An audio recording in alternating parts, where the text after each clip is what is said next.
हो गया। हेलो दोस्तों, निर्माण कोचिंग से दिनेश गौतम खुर्जा से बात कर रहा हूँ। उत्तर प्रदेश पुलिस एसआई और अन्य परीक्षाओं के लिए संविधान की क्लास की हम लोग शुरुआत कर रहे हैं। आज पहले चैप्टर की क्लास है प्रस्तावना। यह संविधान का सबसे पहला हिस्सा है। किसी भी चीज़ की प्रस्तावना में उसके बारे में उसके बनाने वालों की आकांक्षाओं का उल्लेख होता है और उसकी असली उद्देश्य का उल्लेख होता है। इसी प्रकार हमारे संविधान में की उद्देशिका या हमारे संविधान की प्रस्तावना में भी इसी बात का उल्लेख है। सबसे पहली बात हम इसके बारे में ये बात करना चाहते हैं कि क्या उद्देशिका या प्रस्तावना संविधान का अंग है और इसमें कब कब कौन कौन से निर्णय दिए गए। आप तीन बातों पर ध्यान दीजिए। पहली बात है वेरूवारी वाद, 1960 में ये वाद आया। दूसरा है केशवानंद भारती वाद, 1973 में 13 साल बाद ये वाद आया। और तीसरा है SR Bombay vs Union of India 1994। तो अब पहली बात सुनिए, वेरूवारी वाद 1960 में ये कहा गया कि प्रस्तावना संविधान का भाग नहीं है। दोबारा से सुनिए, 1960 वेरूवारी वाद में कहा गया कि प्रस्तावना संविधान का अंग नहीं है। इसके जस्ट 13 साल बाद 1973 में केशवानंद भारती वाद, अर्थात भारत के संविधान के इतिहास का सबसे बड़ा वाद, सबसे इंपॉर्टेंट वाद में सुप्रीम कोर्ट की 13 जजों की बेंच ने जो कि संविधान की अब तक की सबसे बड़ी बेंच थी, ये निर्णय दिया कि जो प्रस्तावना है यह संविधान का भाग है।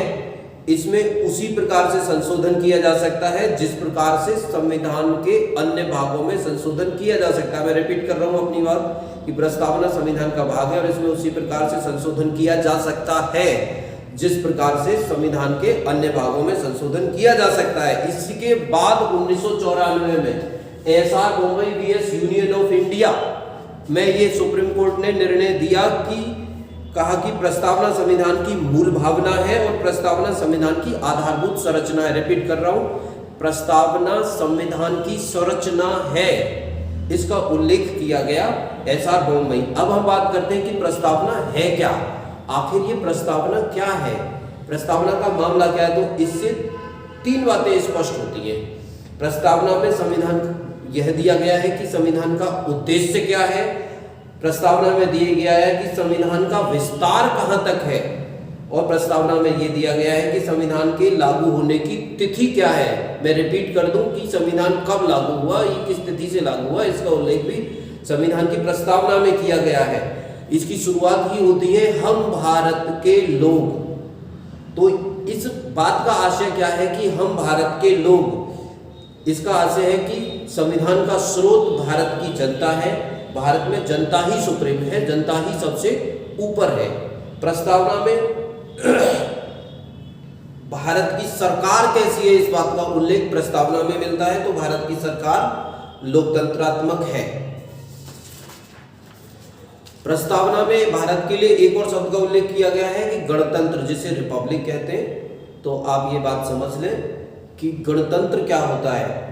गणतंत्र का मतलब होता है ऐसी व्यवस्था जहां पर सर्वोच्च अधिकारी वंशानुगत नहीं होता है, अर्थात ऐसी व्यवस्था जहां पर सर्वोच्च अधिकारी का चुनाव होता है। भारत में सर्वोच्च अधिकारी भारत के राष्ट्रपति हैं, भारत में राष्ट्रपति का चुनाव होता है, इसका मतलब है गणतंत्र। भारत जो है 26 जनवरी 1950 को गणतंत्र बना, क्योंकि तो उसी दिन हमारे भारत के पहले राष्ट्रपति डॉक्टर राजेंद्र प्रसाद भारत के राष्ट्रपति बने और उसी दिन से उन्होंने काम करना शुरू किया। भारत एक पंथ निरपेक्ष देश है, पंथ निरपेक्ष है, इसका उल्लेख प्रस्तावना में किया गया है।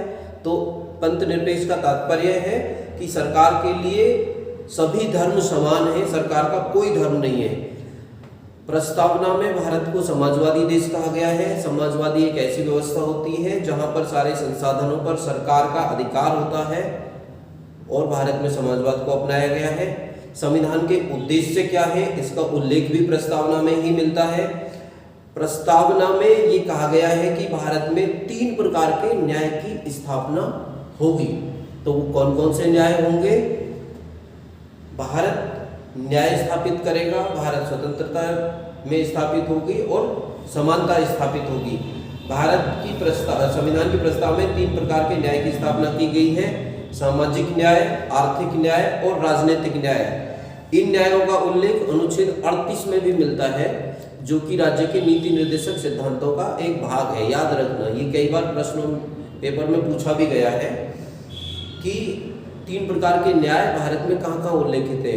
एक प्रस्तावना में उल्लेखित है और एक अनुच्छेद 38 में उल्लेखित है। प्रस्तावना में 5 प्रकार की स्वतंत्रताओं का उल्लेख किया गया है।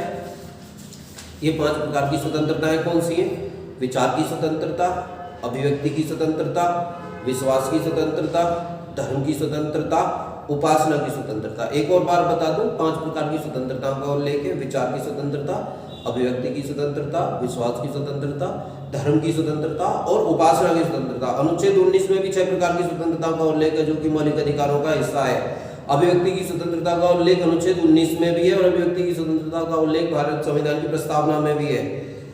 भारत के संविधान में प्रस्तावना के द्वारा 2 प्रकार की समानताओं का प्रस्ताव किया गया है: अवसर की समानता और प्रतिष्ठा की समानता। तो यहाँ पे एक और बात स्पष्ट कर देने वाली है कि अनुच्छेद 16 में भी अवसर की समानता का उल्लेख है, प्रस्तावना में भी अनुच्छेद 16 की प्रस्तावना में भी अवसर की समानता का उल्लेख है। ये 1-2 बार पेपर में पूछा भी गया है। प्रस्तावना में स्वतंत्रता, समानता एवं बंधुत्व जैसे शब्दों को लिया गया है। ये तीनों शब्द फ्रांस की क्रांति से लिए गए हैं। तो आप पेपर देते समय ध्यान रखें, ये पूछा भी गया है कई बार कि ये शब्द कहाँ से लिए गए हैं: स्वतंत्रता, समानता एवं बंधुत्व। 26 नवंबर 1949 को संविधान को अंगीकृत किया गया है, अधिनियमित किया गया एवं आत्मार्पित किया गया। तो ये 3 शब्द, अंगीकृत करने का तात्पर्य होता है संविधान को स्वीकार करना, अधिनियमित करने का मतलब होता है संविधान को लागू करना, आत्मार्पित करने का मतलब होता है संविधान को स्वयं को सौंपना। एक और बात, प्रस्तावना में भारत शब्द का उल्लेख केवल 2 बार किया गया है। 42वें संविधान संशोधन के द्वारा प्रस्तावना में 3 शब्दों को जोड़ा गया। अब तक प्रस्तावना में केवल एक ही बार संशोधन किया गया है और वो 42वां संविधान संशोधन हुआ 1976 के द्वारा। 3 नए शब्द जोड़े गए: समाजवाद, पंथनिरपेक्ष और अखंडता। रिपीट करता हूं, समाजवाद, पंथनिरपेक्ष और अखंडता। तो ऐसा प्रश्न भी पूछा जा सकता है कि निम्न में से कौन से शब्द मूल संविधान का अंश थे या मूल संविधान का अंश नहीं थे। तो मैं आपको बता दूं कि 3 शब्द समाजवाद, पंथनिरपेक्ष और अखंडता, ये शब्द मूल संविधान में नहीं थे। 1976 में इन्हें पहली बार 42वें संविधान संशोधन के द्वारा जोड़ा गया है। एक और बात, के एम मुंशी ने प्रस्तावना के बारे में कहा कि यह संविधान की कुंडली है। के एम मुंशी ने कहा कि यह संविधान की कुंडली है, तथा ठाकुरदास भार्गव ने कहा कि प्रस्तावना संविधान की कुंजी है।